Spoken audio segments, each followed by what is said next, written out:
izindaba zasebhedwini kakhulu-ke ngiphathe noProfessor Mkhize laphaya eClermont sizokhuluma nje ngezinto ezithinta isintu kakhulu. Kuningi-ke esikutholile masibuka i-channel yakhe laphaya uzoyichaza mase bingelela esikutholile kusolwazi kubantu abathanda kakhulu isintu noma kulaba asebashiya isintu. Ngiyafisa ngazi ukuthi babeyibuka lezi nkulumo balandela izinto zesintu ukuze bezokwazi ukubuya. Baye bathi-ke ziyabuya emasisweni. Ngeke ngezwe lapho uProfessor uDlamini ethi akukho ukubuya emasisweni, kuthiwa ziyabuya ekudunweni, okusho ukuthi izwe lethu laduma alizange lisisele. So Professor, ungabingelela ababukeli? Ngibingelele babukeli bonke. UProfessor njengoba eseshilo ubaba Professor Mkhize lo M.S Mkhize odume ngekamzukulwane kaNyongo yephela entabeni zakhona la eClermont badabeka esub 5 imvelaphi yami kodwa isemkhambathini eMaritzburg. Ngithi hawu kuyintokozo ukuthi ngibe nale ndoda esimkantshubomvu entweni sizophakelana nje ulwazi sikhulisane sidle mpisholo. Professor, nababukeli besemakhaya, nayinto ebalulekile engifuna ukuthi-ke ngiyibuze nesingihluphile isikhathi eside mhlambe nawe lapha ekhaya isikuxakile kade uyibuza ubona abantu benza isiZulu-ke kahle kahle siyazi ukuthi nje mhlambe mbijane mangingabuza ukuthi kungani mhlambe la eKZN sibe nezinto ezahlukile kungafani njengesizwe saseSwatini othola ukuthi umintombi iyolotsholwa akukho la kufike kuhluke khona njengoba thina ngapha uma sizolobola uzokuthiwa indlakabani noma esigodini sakabani kukhishwa inkomo ekanje noma esigodini esithile kunento abayenzayo. Njengabantu esiphethwe isilo sisodwa yini singabi ngaphansi kwawo umthetho wesilo nje kuphela? Okay, siyabonga kakhulu, umbuzo omuhle kakhulu.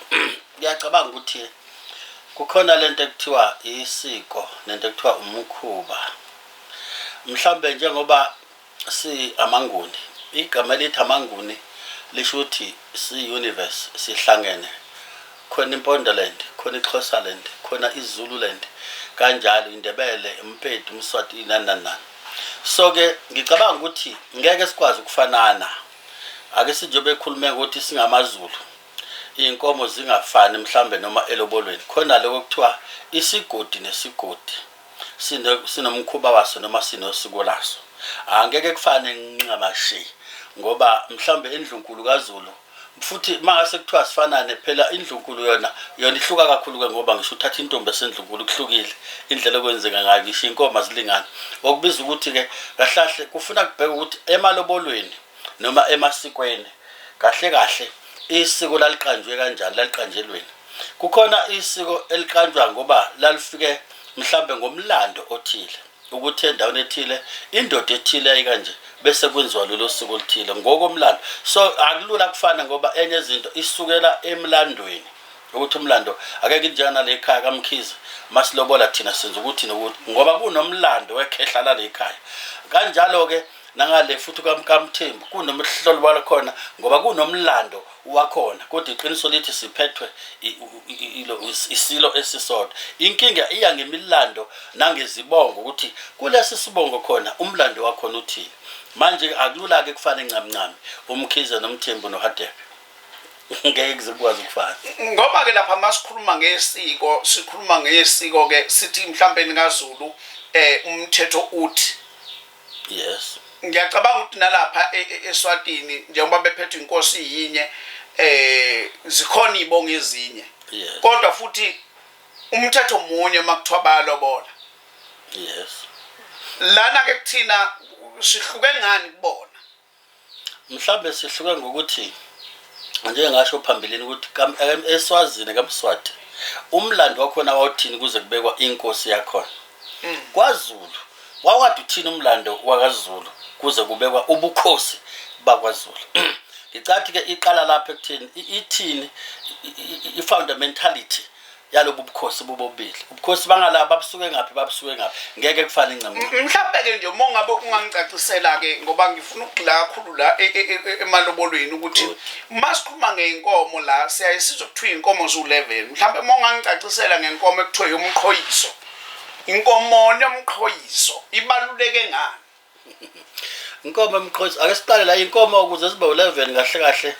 kwangena uZulu wathi azibe 11 likhona nje ibhunu elalilamula into ethile lasiletha azivele zime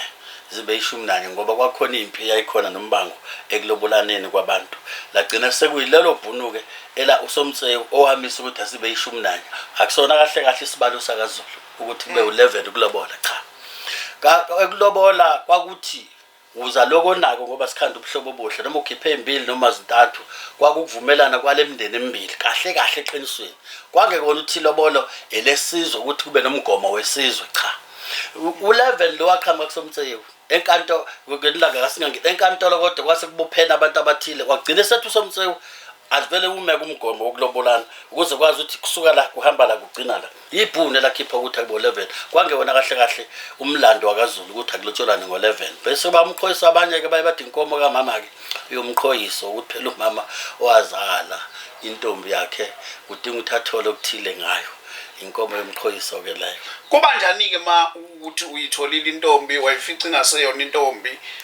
kodwa bese beyifuna lenkomo yomqhoyiso ingakho ke la ngiyabonga ingakho ke la uhamba uthola ukuthi umakoti uthi bese fika emzini abesefika uthotha kabathola abantwana kwenye inkathi uyabathola bayachitheka ingoba kukhona iphutha la izalukwazi ziyenyanya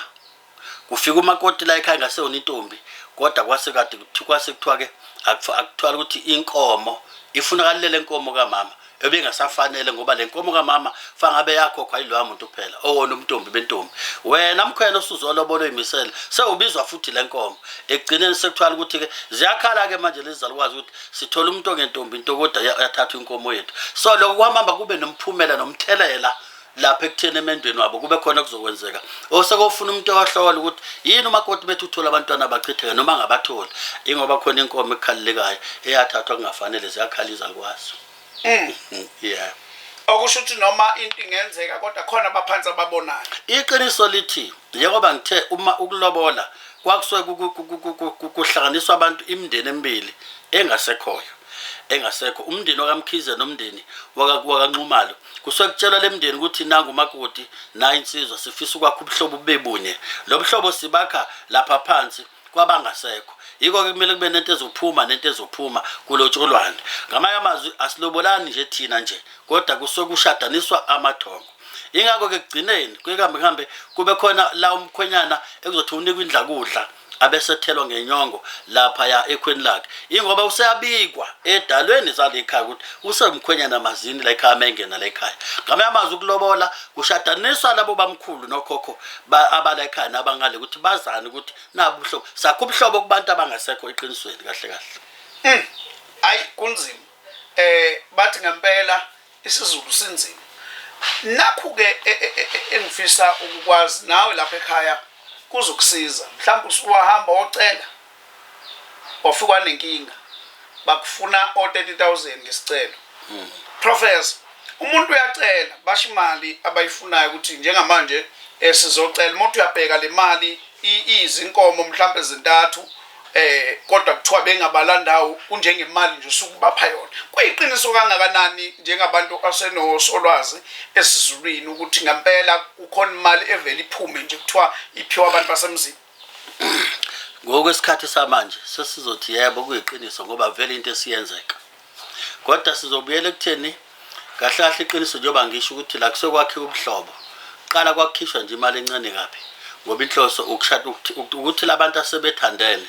noma lezi zalukwazi esehambe zambona umkhwenyana ngale noma lezi wasehambe zabona umakoti ngale ukuthi ke azitshayele ukuthi ke nangu umuntu enimbonile asiqale la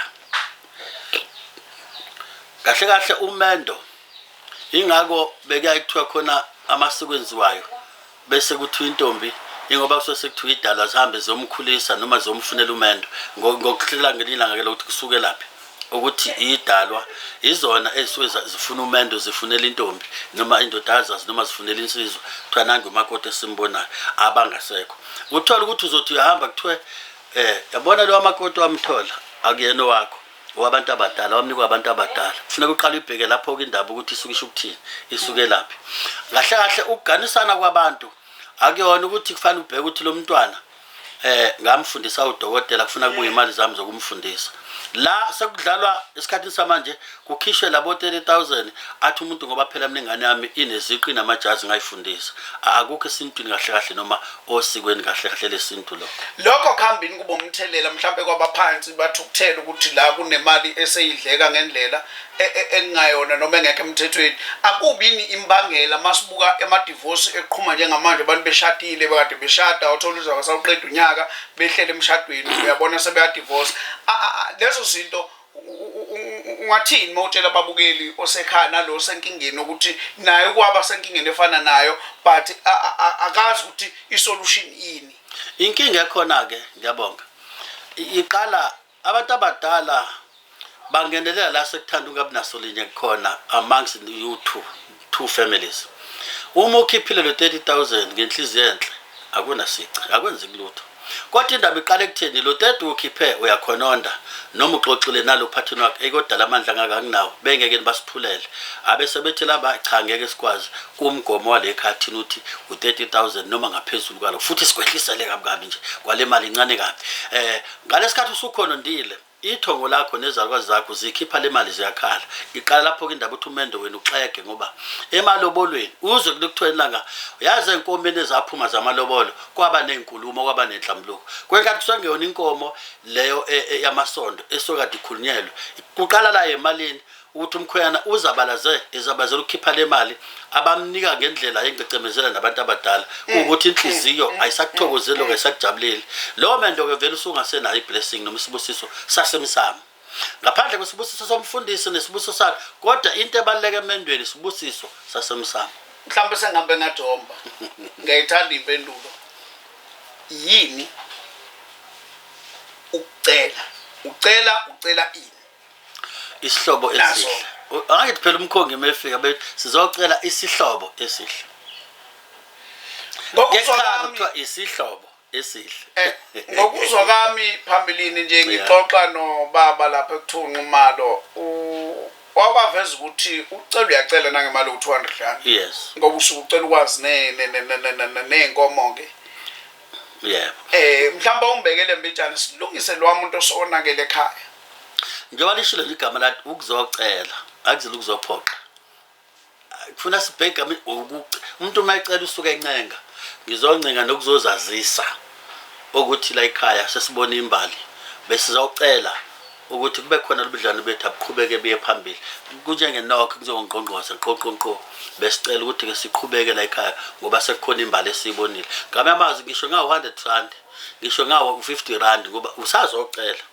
akakabalwa inkomo la zokuthi usucela ke nansi inkomo yokuthi ekababa nansi inkomo kamana ukuze kuthiwe inkomo emva kwalapha eceleni ubusutshelwa ke inkomo ke inani lezi inkomo